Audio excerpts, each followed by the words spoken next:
Letter 48 to the Honourable Daines Barrington. Selborne. How diversified are the modes of life, not only of incongruous, but even of congenerous animals, and yet their specific distinctions are not more various than their propensities.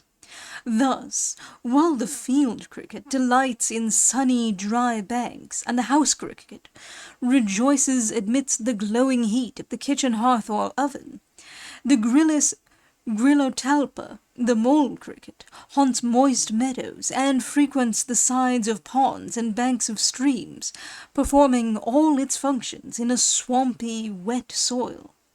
With a pair of forefeet, curiously adapted to the purpose, it burrows and works underground like the mole, raising a ridge as it proceeds, but seldom throwing up hillocks.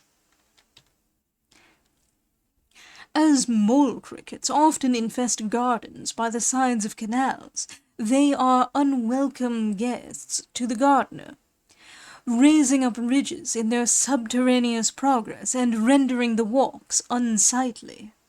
If they take to the kitchen quarters, they occasion great damage among the plants and roots by destroying whole beds of cabbages, young legumes, and flowers. When dug out, they seem very slow and helpless and make no use of their wings by day. But at night they come abroad and make long excursions, as I have been convinced by finding stragglers in a morning, in improbable places.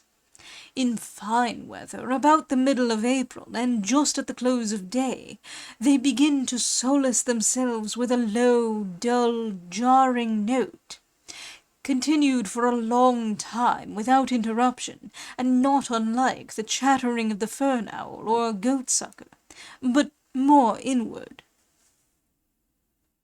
About the beginning of May they lay their eggs, as I was once an eyewitness, for a gardener at a house, where I was on a visit, happened to be mowing, on the 6th of that month, by the side of a canal. His scythe struck too deep, pared off a large piece of turf, and laid open to view a curious scene of domestic economy.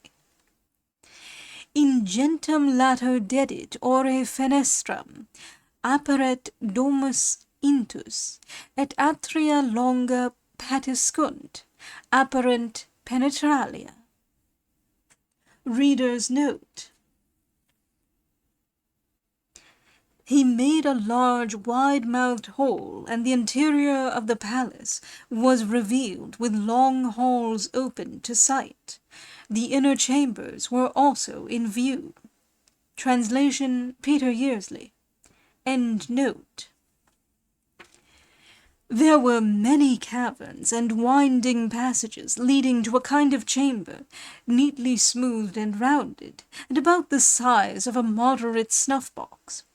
Within this secret nursery were deposited near 100 eggs of a dirty yellow colour, and enveloped in a tough skin, but too lately excluded to contain any rudiments of young, being full of a viscous substance. The eggs lay but shallow, and within the influence of the sun, just under a little heap of fresh-moved mould, like that which is raised by ants. When mole crickets fly, they move cursu undoso, rising and falling in curves, like the other species mentioned before. In different parts of this kingdom, people call them fen crickets, churworms, and eve-churs, all very apposite names.